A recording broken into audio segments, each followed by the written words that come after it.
Hallo al my Heidi maatjies. Hierdie week gesels ons mos 'n bietjie oor voëls. Nou hier is 'n storie in die Bybel wat ook oor voeltjies gaan. Kom ek lees dit vir julle.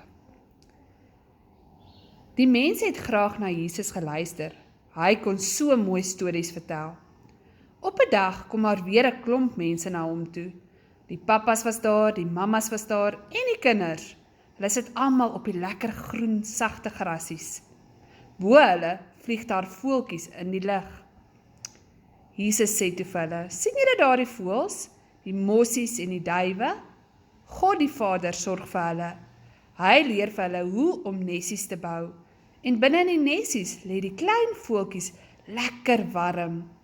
God sorg dat al die voeltjies kos kry, wurmpies en gras en saadjies. Toe sê Jesus vir hulle nog iets. Weet julle dat God julle baie liewer het as vir al die voëls? Hy sal vir julle nog beter sorg as wat hy vir die voëls sorg, omdat hy julle hemelse Vader is. Hy sorg dat julle kos het om te eet, klere het, 'n warm huisie om in te woon. Daarom moet julle nooit bang wees nie.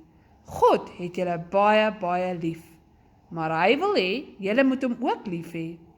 As julle hom lief het, sal hy altyd by julle wees en vir julle sorg.